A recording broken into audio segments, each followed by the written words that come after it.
yang terkasih di dalam nama Tuhan Yesus, firman Tuhan yang disampaikan kepada kita pada ibadah kita pada pagi hari ini yang terambil dari kitab Mazmur 69 ayatnya ayat 14 sampai dengan ayat yang ke-19. Mazmur pasal 69 ayatnya ayat 14 sampai dengan ayat yang ke-19. Ini kita baca secara responsoria. Kami yang membacakan ayat-ayat 6 dan kepada jemaat membacakan ayat 7. Begini firman Tuhan dalam kitab Mazmur 69 ayat 14 sampai dengan ayat yang ke-19. Begini firman yang kita sama-sama untuk membacakannya. Tetapi aku berdoa kepadamu ya Tuhan, pada waktu Engkau berkenan ya Allah. Demi kasih setiamu yang besar, jawablah aku. Dengan pertolonganmu yang setia,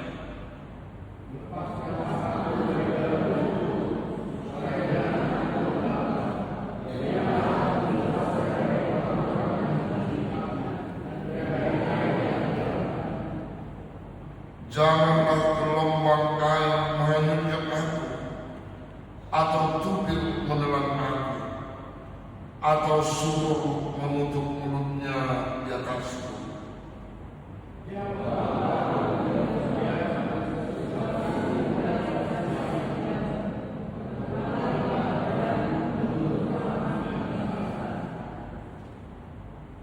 Janganlah sembunyikan wajahmu kepada hamba-Mu, sebab aku tersesat. Segeralah menjawab aku.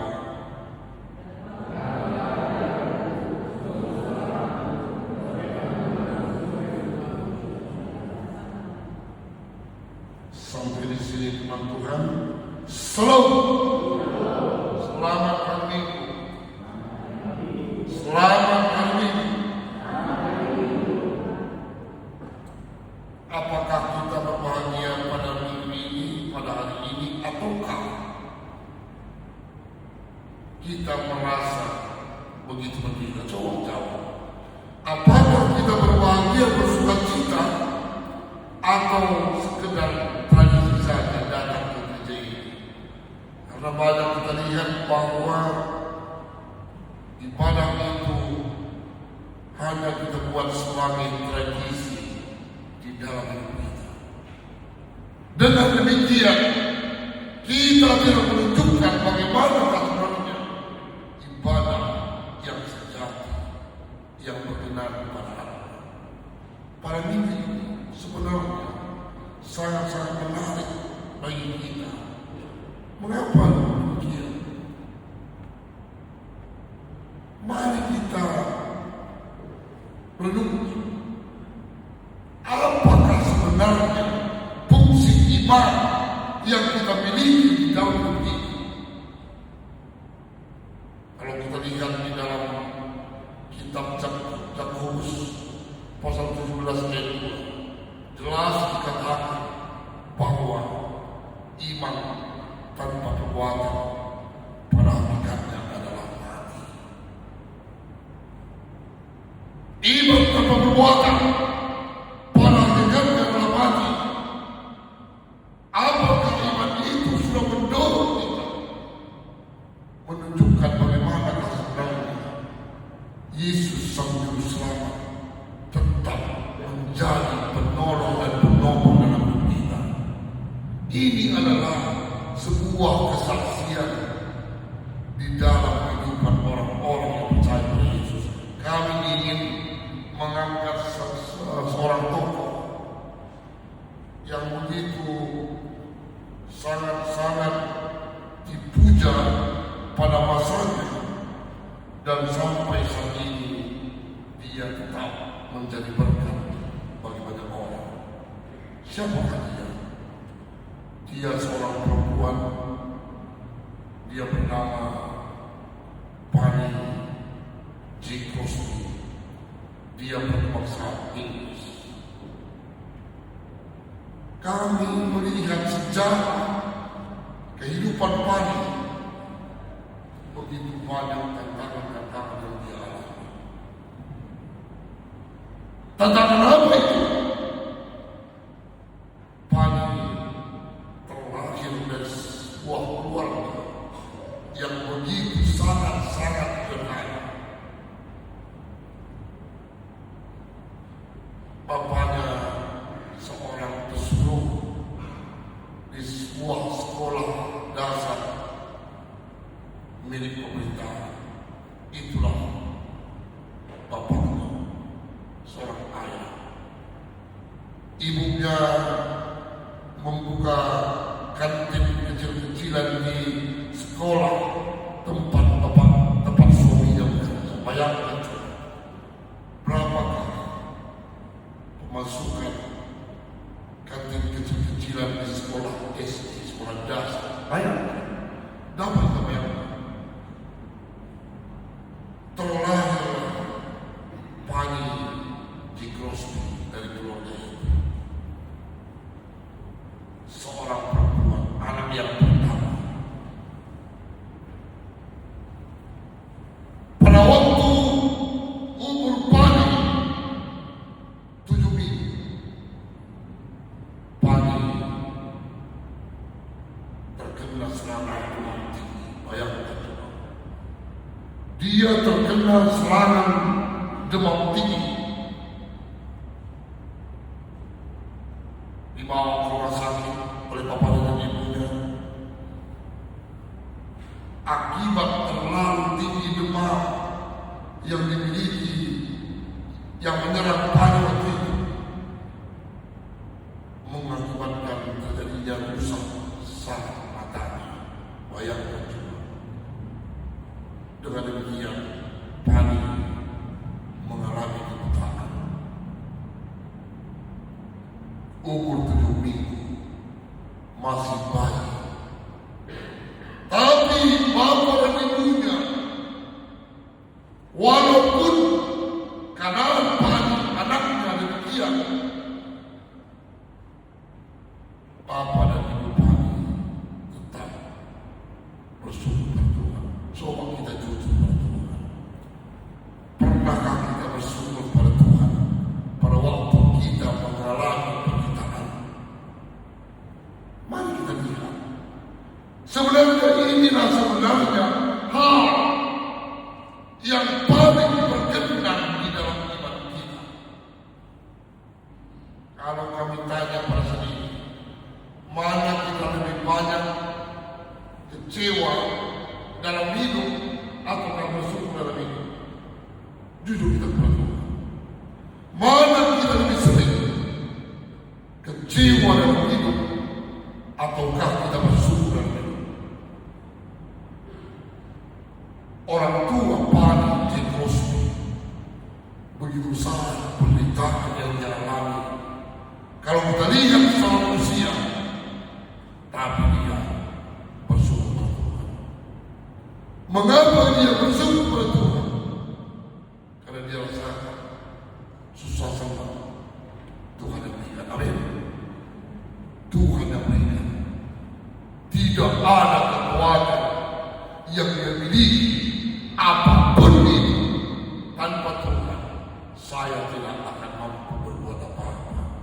Itulah prinsip dari bapak dan ibu Pani. Akhirnya dia bersyukur pada Tuhan. Walaupun begitu besar tantangan yang dialami. Pani tetap dia bawa untuk menyembah Tuhan, bawa ke gereja. Pada malam hari dia berdoa kepada Tuhan supaya Tuhan menyertai keluarga dia, menyertai anak dia, walaupun kekurangan yang ada pada dia. Tapi Tuhan utus anak itu supaya berkat bagi ini. Itulah tetap doa Bapa dan Ibu Pani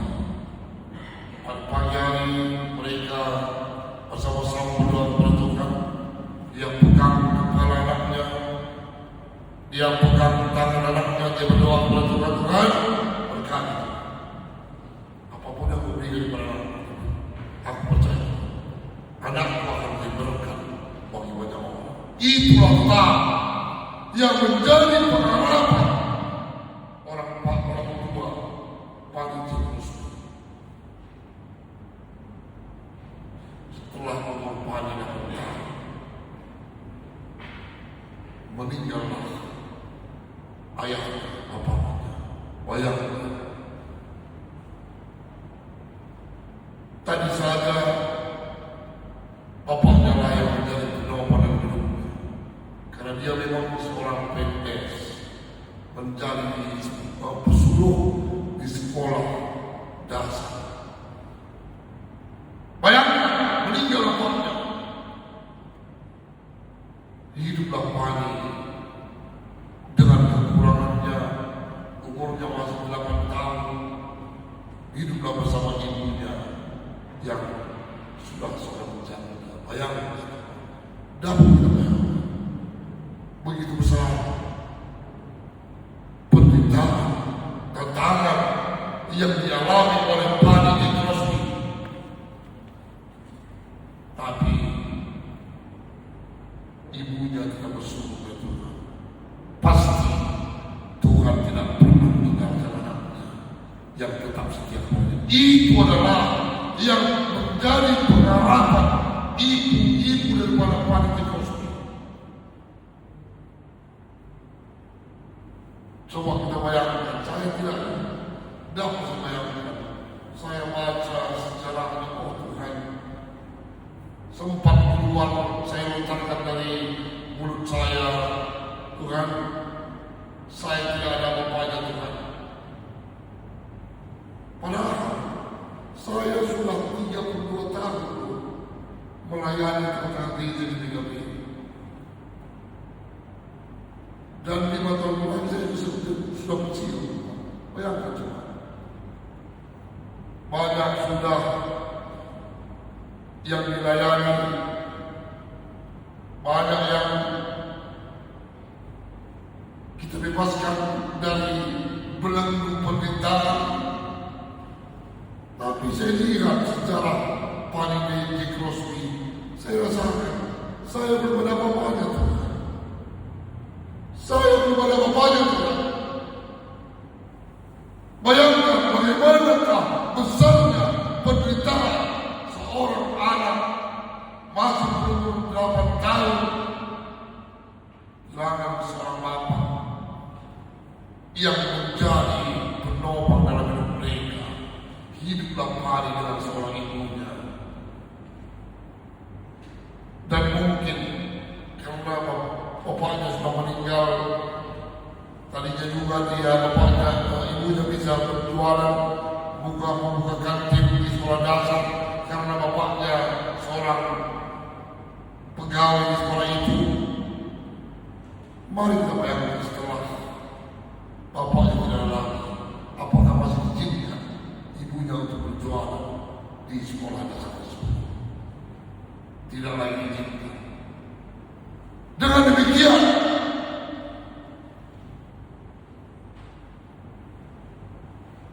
ibu Paniti Krosby kita bersyukur kepada Tuhan. Tuhan pasti memberikan yang terbaik bagi aku. Itulah yang menjadi pengharapan, itulah yang menjadi tekad dari seorang ibu yang tetap mencintai anaknya. Dia bersyukur kepada Tuhan. Dia tetap menjalankan segala sesuatu hidupnya kepada Tuhan. Kami melihat jelas dikatakan di dalam kitab Mazmur 37 ayat 5, firman Tuhan, serahkanlah hidupmu kepada Tuhan dan percayalah kepadanya, dan Ia akan bertindak. Saudaraku yang kekasih kepada Tuhan Yesus, pernahkah kita serahkan hidup kita kepada Tuhan sepenuhnya? Pernahkah kita serahkan? Contoh ini,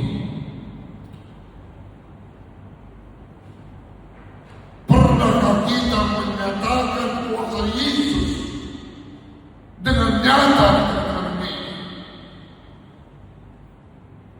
Saya tanya dulu ibu yang di depan. Menurut prinsip ibu selama ini,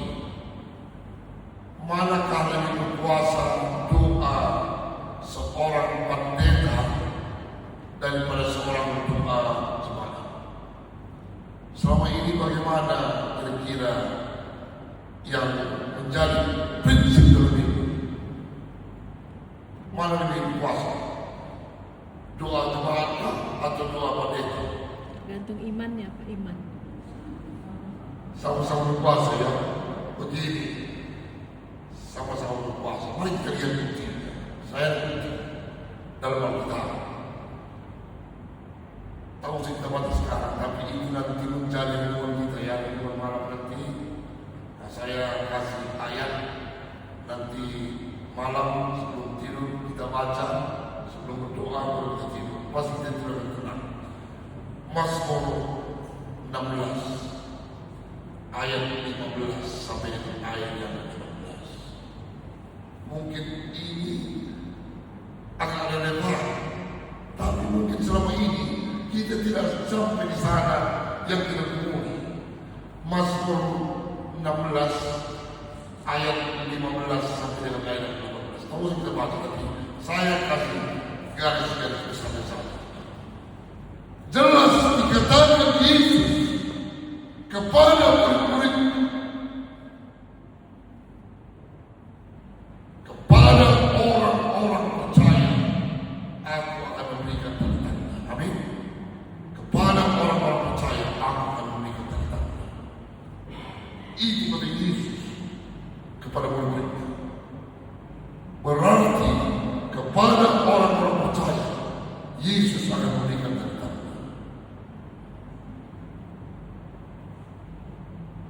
Apa itu tanda yang menjadi Yesus? Kalau dalam kitab Markus dikatakan pertama adalah dia sanggup manusia sedang setan tidak mau. Itu firman Tuhan. Bukan kata penelitian dia, tapi itu firman Tuhan. Yang kedua, dia sanggup berbahasa-bahasa baru bagi mereka. Kalau saya katakan bagaimana bahasa-bahasa baru itu, kalau kita kami buka dari kitab Amsal, kebijaksanaan itu datang adalah apabila jangan membalas kejahatan dengan kejahatan, tapi balaslah kejahatan itu dengan kebaikan. Amin. Itu adalah suatu prinsip orang beriman. Kita tidak pernah membalas kejahatan dengan kejahatan. Kalau kita balas kejahatan dengan kejahatan, apa sih bedanya kita dengan dia? Tapi kita menunjukkan kedewasaan iman. Yang ketiga, apabila dia berhati maaf dan dipatok pula berbisa, dia tidak akan pernah apa. Bagaimanapun besarnya penderitaan yang dialami di dalam hidupnya, dia tidak pernah kecewa, dia tidak bersyukur, percaya ada pengharapan yang begitu setia kepada dia. Yang kedua, apabila dia menganggap orang sakit, maka orang itu akan sembuh. Ini adalah firman Tuhan yang disampaikan Tuhan Yesus kepada murid. Dan jelas dikatakan, aku akan memberikan tanda-tanda kepada orang percaya. Dengan demikian, percayalah yang menjadi dasar iman. Apakah kita selama ini sudah menjadi berkat bagi orang? Pada di Crosby, dia kehilangan bapak dengan umur 8 tahun dengan kekurangan kebutaan yang terjadi ini. Rupanya saudaraku tidak sampai di sana.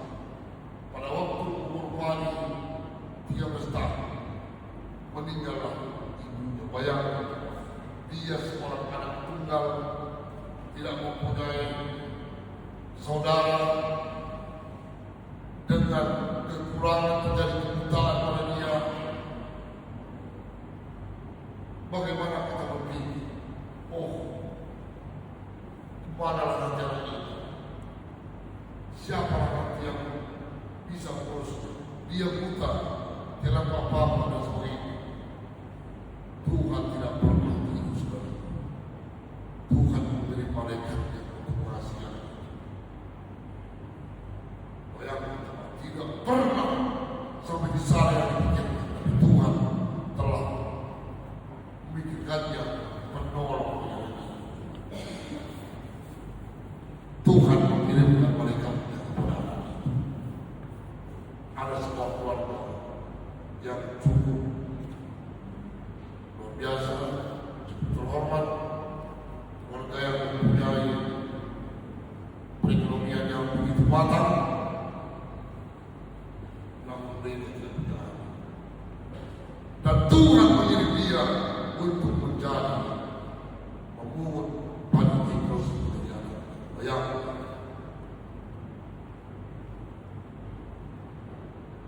malu keluarga itu mengangkat padi menjadi anak angkat. Dan dia berpikir, apa yang harus aku berikan pada ini? Dia memberikan pendidikan di sekolah SLB, sekolah luar biasa. Jadi dia khususkan padi mengambil jurusan musik hingga paduan suara dan memainkan musik hingga organ dan sebagainya.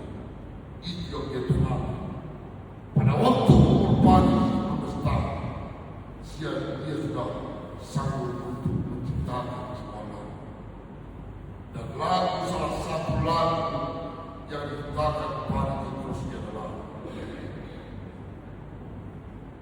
dalam kitab Hidup Jemaat nomor 33. Apakah itu ayatnya? Suaramu dengar memanggil namamu. Di dalam kitab penyanyi di Kabirun itu adalah ciptaan paling tinggi supaya dengan kekurangan adanya kebutaan pada dirinya, tapi padi tidak pernah putus asa. Tuhan memakai dia seperti apa yang isi doa apa yang dipunya. Jadi kadang-kadang Tuhan menjadi berkat kepada orang. Akhirnya Tuhan memakai padi menjadi berkat. Dan sampai saat ini kita tetap menjadi berkat. Padi menjadi berkat. Sang pencipta lagu Hidup Jemaat nomor 33. Dan itu kita nyanyikan sebesar ini. Bayangkan dengan kekurangan, dengan kebutaan yang ada pada dirinya, tapi dia tidak pernah kecewa atas segala prinsip-prinsip hidup yang dia jalani. Saudara yang terkasih di dalam Tuhan Yesus, dalam kitab Mazmur tadi, bagaimana penyerahan diri termasuk penyerahan diri Daud waktu dia mengalami penderitaan, mengalami tentang diri. Apa yang dikatakan termasuk penderitaan? Dia katakan,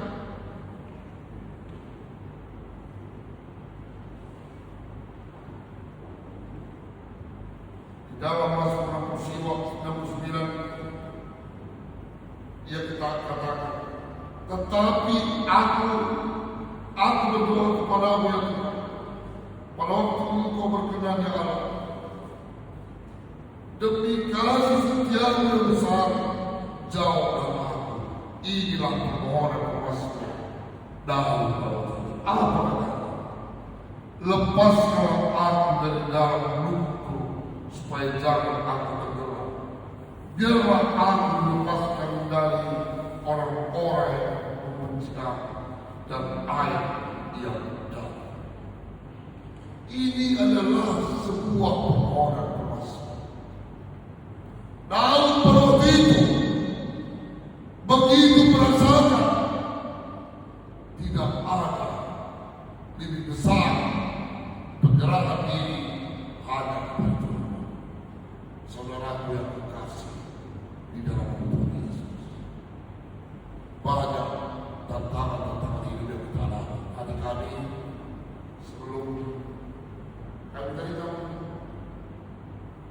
6:15 sudah sampai di Bali.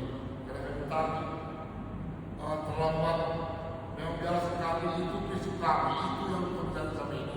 Kami sudah 32 tahun menjadi pendeta tentang GBI dan tidak pernah sekalipun terlambat itu boleh terbakar. Kami minimal ya 15 menit sebelum kematian itu sudah hari. Cepat supaya lebih fresh dan sebagainya.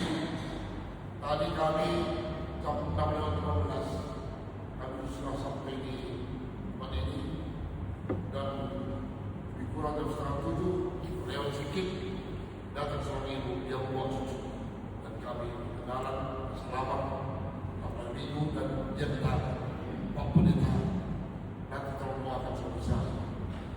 Dia sedang mengalami di rumah sakit. Saya kata, Tuhan Yesus berkata, kenapa Tuhan akan memberikan terbaik bagi suami nanti. Bayangkan mungkin di dalam pribadi kita banyak juga tantangan, banyak juga penderitaan yang kita alami. Jelas dikatakan tadi pas tentang Markus 16 tahun. Kepada orang percaya, Tuhan Yesus akan memberikan berkat. Kepada orang-orang percaya, Tuhan Yesus akan memberikan berkat. Percayalah kita, saudaraku, Tuhan akan memberikan terbaik bagi kita. Itu prinsip iman. Jangan bertahan dalam hidup ini. Saya katakan terus, hidup ini pemberian Tuhan. Tuhan pasti memberikan terbaik bagi kita. Amin. Itu dia. Jangan takut, saudara. Kami hampir sudah 30 tahun daripada dari PKP. Dan kami pada waktu krisis moneter, pada waktu itu kami sedang melayani di GBKP Lugun, Pakaran Susu, Grasis, di Jerak. Dan kehidupan kami pada waktu itu susah, sangat sulit.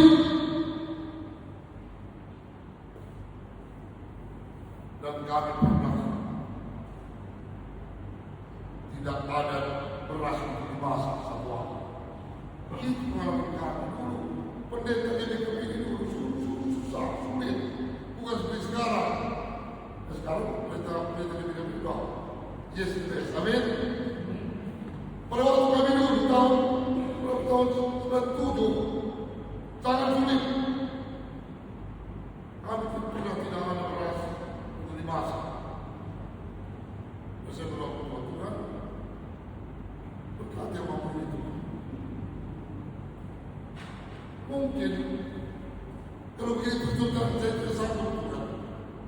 Tapi aku percaya Engkau pasti memberikan yang terbaik bagi ini.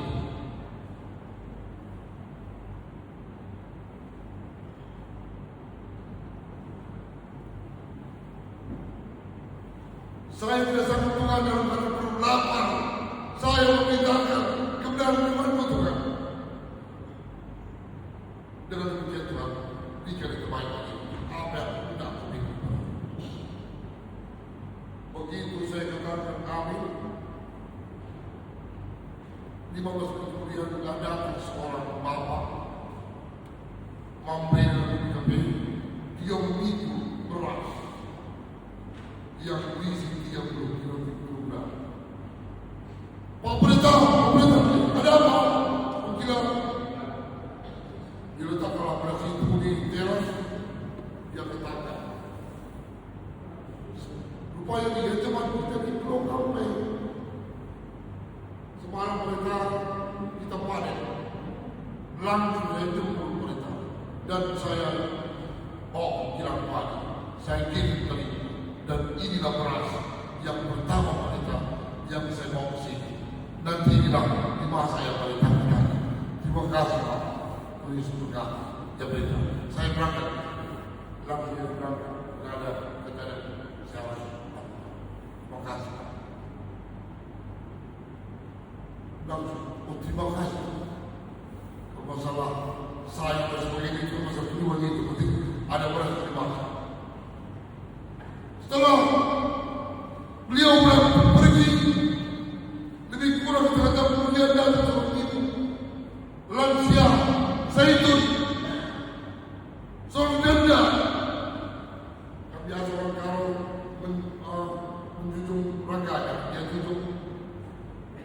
dia jangan pemerintah ada apa lagi?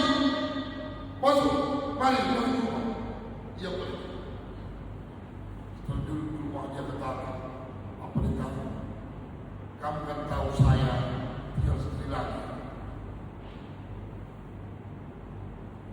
Saya sudah tua juga dan saya tidak sanggup untuk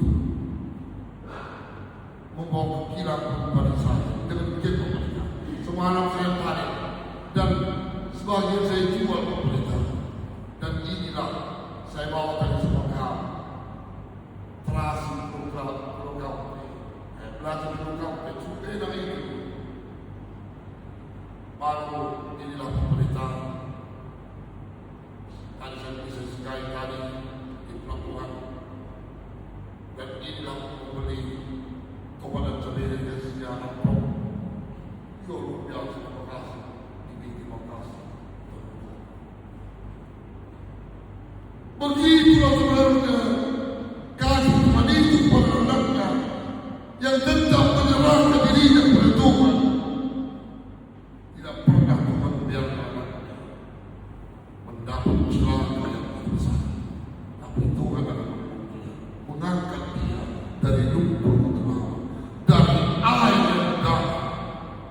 Saudara kasih dalam Tuhan Yesus. Minggu ini kita masuk minggu sebesar Yesus.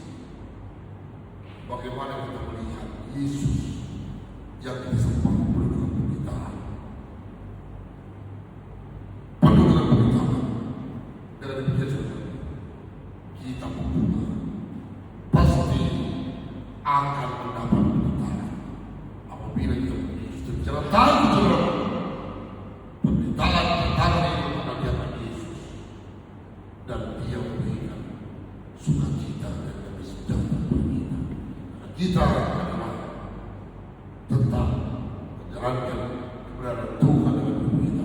Dengan demikian kita tetap memberkati Tuhan Yesus, tetap memberkati Tuhan dan menjadi berkat bagi kita.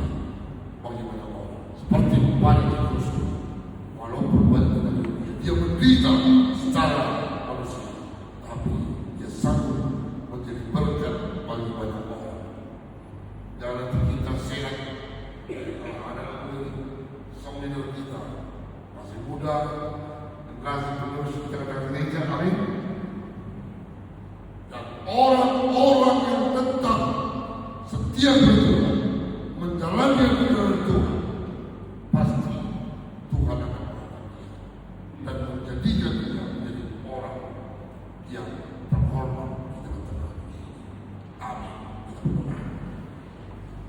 Terima kasih Tuhan Allah Bapa di surga, Bapa kami yang baik yang senantiasa ada di Tuhan. Kami percaya karyamu dan pernyatakan dalam pemberi kami melalui firman supaya Tuhan menjadi kekuatan kami. Terima kasih Bapa.